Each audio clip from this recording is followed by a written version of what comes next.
सोलापूर जिल्हा परिषद अध्यक्षपदाबाबत गेल्या महिन्याभरापासून सुरू असलेल्या चर्चेला अखेर पूर्णविराम मिळण्याची चिन्ह दिसत आहेत.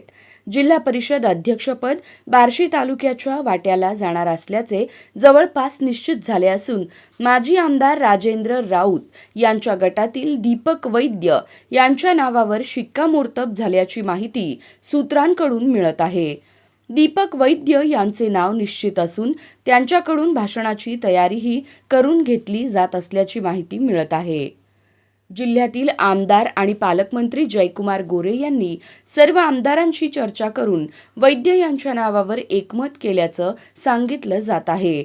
हे नाव अंतिम मंजुरीसाठी मुख्यमंत्री देवेंद्र फडणवीस यांच्याकडे पाठवण्यात आले आहे.